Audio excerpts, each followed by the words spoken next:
आरुषि और सुरुचि जुड़वा बहनें थीं, एक साथ पली बढ़ी थी। जहां आरुषि ने खुद को आज़ाद कर अपना जीवन अपनी शर्तों पर जीने की हिम्मत दिखाई, वहीं सुरुचि पर लोक लाज का बोझ परिवार ने लाद दिया। कैसे आरुषि ने सुरुचि को इस जकड़न से निकाला। जिंदगी में हर कहानी के समानांतर एक कहानी चलती है, जिसका लेखक उस कहानी से जुड़ा मुख्य किरदार स्वयं होता है। उसी के व्यवहार और क्रियाकलाप के अनुसार कहानी अपने रंग बदलती है। इन दोनों कहानियों के इर्द गिर्द ढेरों किरदार अपनी अपनी भूमिका जीवंत करने में जुटे रहते हैं। उन किरदारों का व्यवहार और नज़रिया समानांतर चल रहे उन दोनों कथानकों के मुख्य किरदार के प्रति मौके और मतलब के अनुसार बदलते रहते हैं। अपने इर्द गिर्द चल रहे उन किरदारों के बदलते रवैयों को आरुषि और सुरुचि मौसी की जिंदगी ने बखूबी समय दोनों मम्मी की सहेलियां थी। जुड़वा बहनें जमींदार परिवार की आन बान मानी जाती हैं बेटियां, क्योंकि शान माने जाने का अधिकार तो बेटों के ही पास रहा। मम्मी अक्सर उनकी चर्चा किया करती थी। आरुषि के परिवार में बेटियों की शादी में पैसे सोने चांदी के अलावा ढेरों गाय बैल भैंस घोड़े देने की परंपरा सालों से चलती आ रही थी। उनके घर में बेटियां पर दिल खोलकर खर्च किया जाता था। सिवा उनकी पढ़ाई के आरुषि की शादी तय हो चुकी थी। मेहमान आ चुके थे। सारा घर मेहमानों से भरा था। शादी के 2 दिनों पहले काफ़ी देर होने पर जब आरुषि ने कमरे का दरवाज़ा नहीं खोला तो उसकी छोटी चाची ने जाकर दरवाज़ा खटखटाया। दरवाज़ा अंदर से बंद नहीं था, इसलिए खुल गया। भीतर जाने पर पता चला कि आरुषि कमरे में नहीं है। ये खबर पूरे घर में बिजली की भांति कौंध गई। जांच पड़ताल करने पर पता चला कि आरुषि के पिता रघुवीर चाचा के एक दोस्त कनक बाबू का बेटा हेमांग भी गायब है। वो लोग बेकारों से इसी शादी में शामिल होने आए थे। इसी गांव के थे और रघुवीर चाचा से उनकी पुरानी दोस्ती थी। सालों पहले उनका परिवार बेकारों में बस गया था, लेकिन संबंध अभी भी उसी तरह कायम था। इन लोगों का 1-2 साल में आना जाना और मिलना हो जाता था।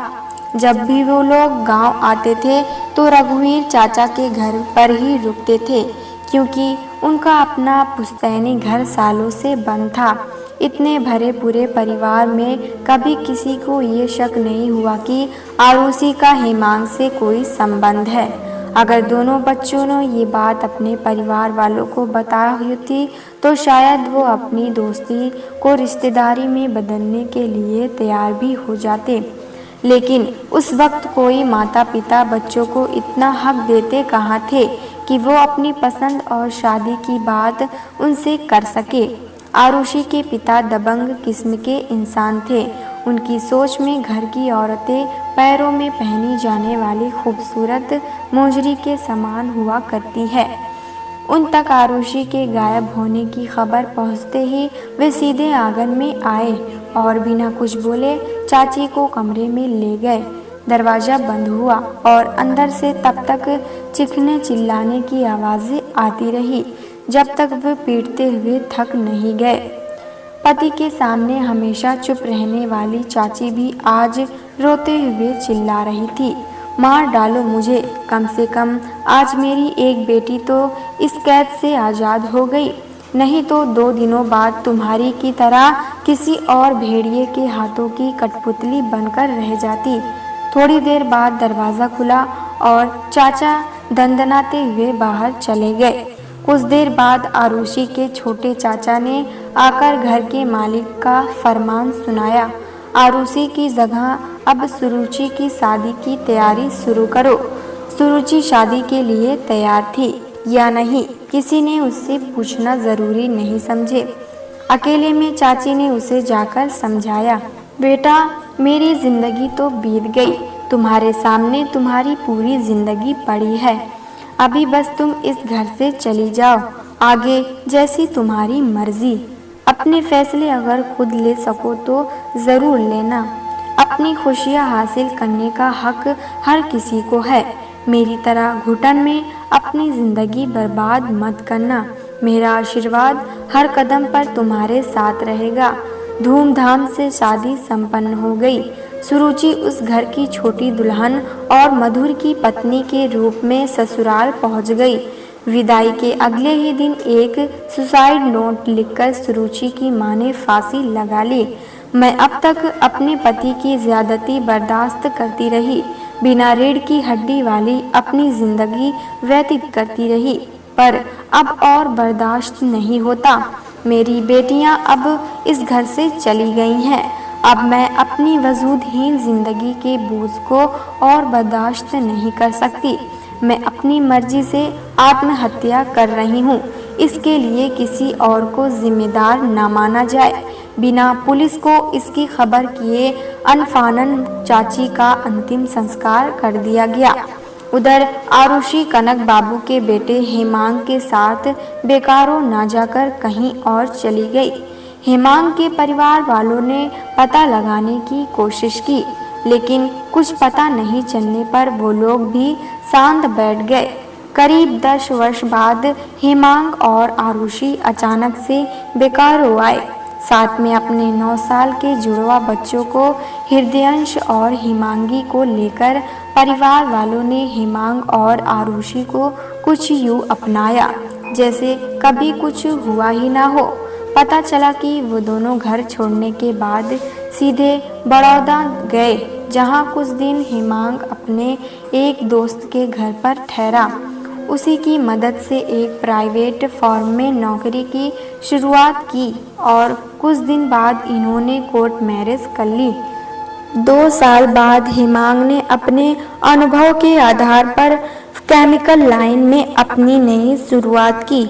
मेहनत और लगन के योगदान से काम अच्छा चला और दोनों को समय ने मनचाही खुशियाँ दी।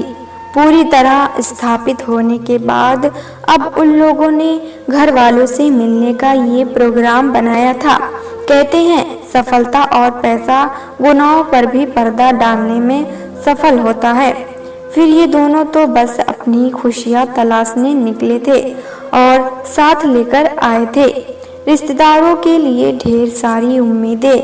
इनकी अच्छी खासी संपत्ति के माध्यम से उनकी चाहत पूरी हो सकती थी। हेमांग के परिवार वाले आरुषि, हृदयांश और हिमांगी को लेकर रघुवीर चाचा के घर पहुंचे। कुछ देर की चुप्पी के बाद चाचा बोले, अब तो जो होना था हो चुका।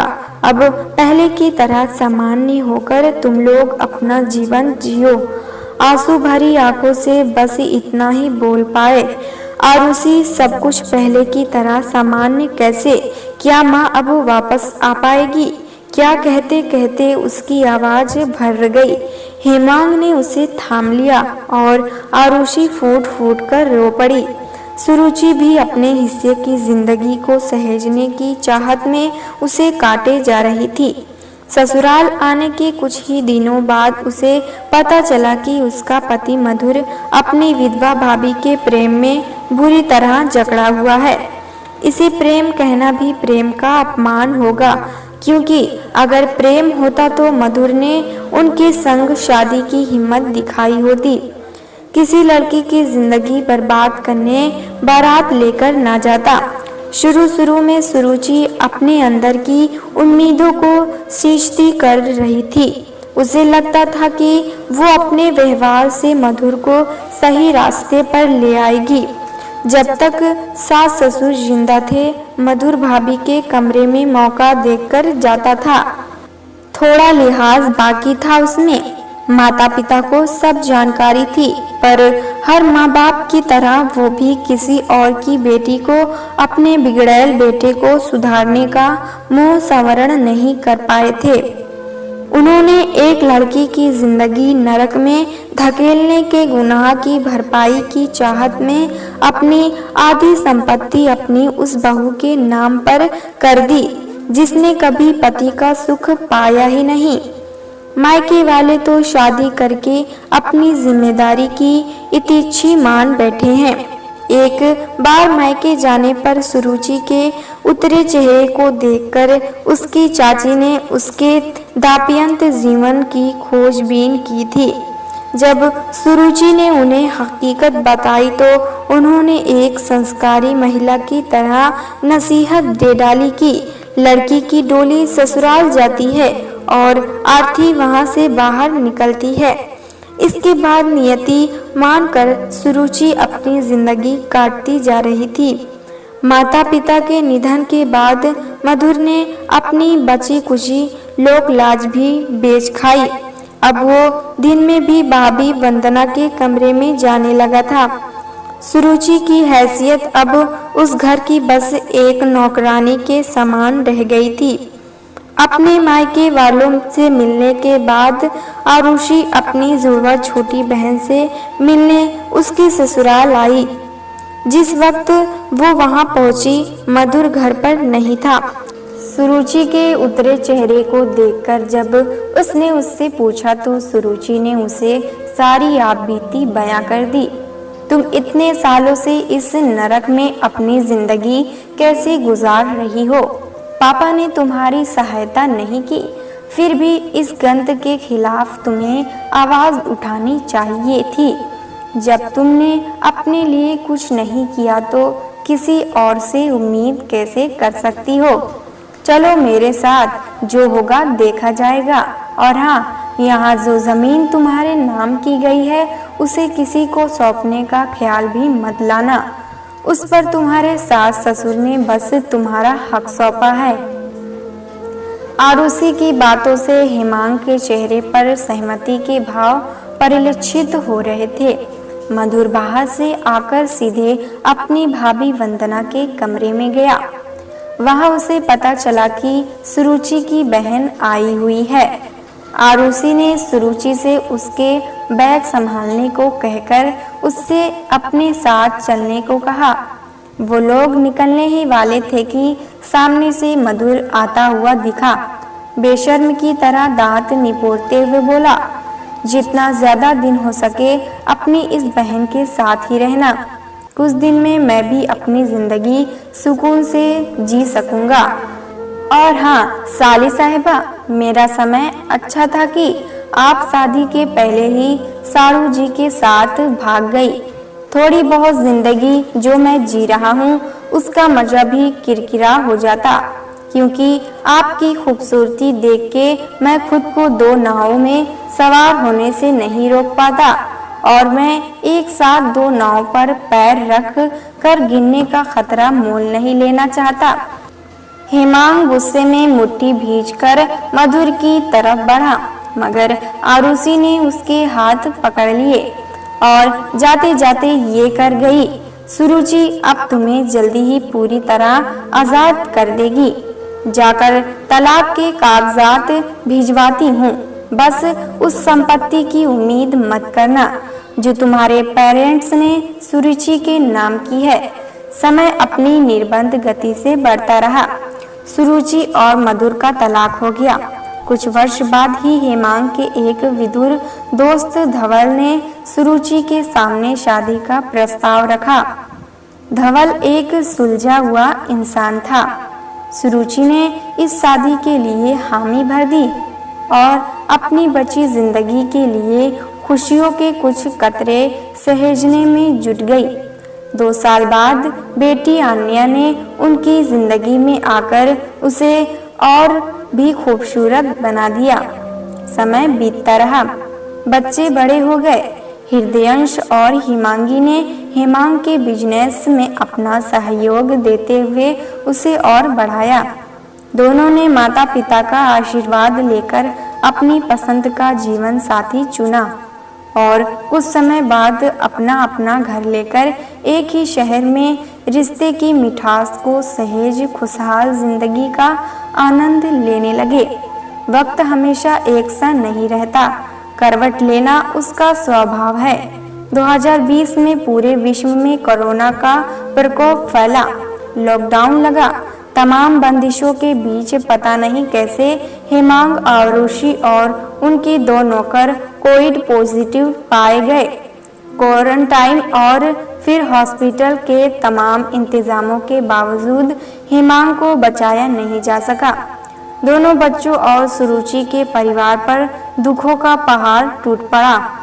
उसे किसी की जिंदगी को सहेजने वाला हिमांग रूपी एक खंभा धाराशायी को चुका था और दूसरा खंभा जिंदगी और मौत के बीच जंग लड़ रहा था।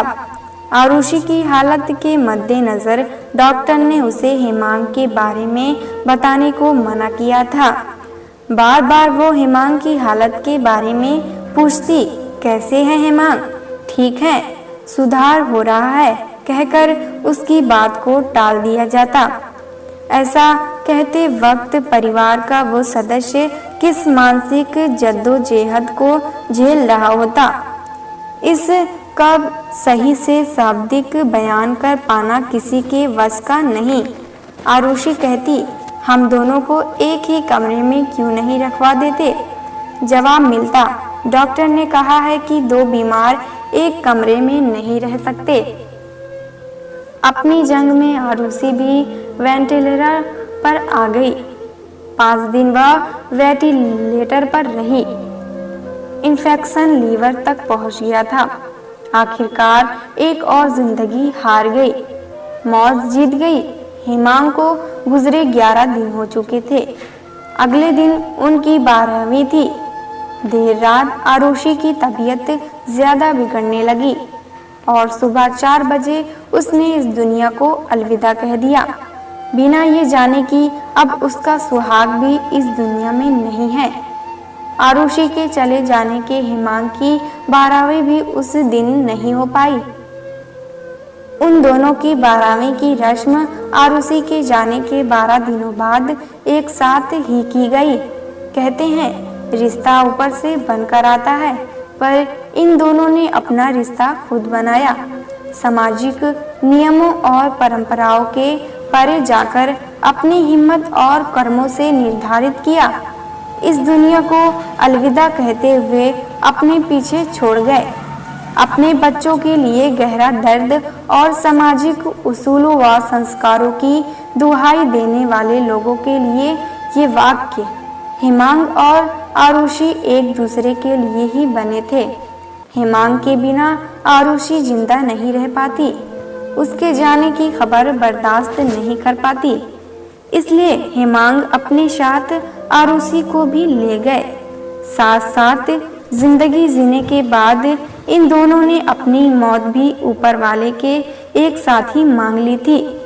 जो लोग इनके घर छोड़कर जाने से नाराज थे, उन लोगों के लिए इनका प्रेम अब एक मिसाल बन चुका था, जो जिंदगी के साथ भी और जिंदगी के बाद भी एक दूसरे के ही बनकर रहेंगे। ये प्रेम लोगों के लिए एक शाब्दिक मिसाल बन चुका था, जो कुछ समय बाद उनकी सोच में सामान्य हो जाएगा। लेकिन इनके अपने बच्चों और सुरुचि के परिवार पर इनके जाने का सचमुच फर्क पड़ा था, और बहुत फर्क पड़ा था, जिससे उबरने में उन्हें काफी समय लगेगा। समानांतर चलती दोनों कहानियां अपना अपना समय लेकर आई थी। प्यारे दोस्तों, अगर ये कहानी आपको पसंद आए तो लाइक सब्सक्राइब करना ना भूलें।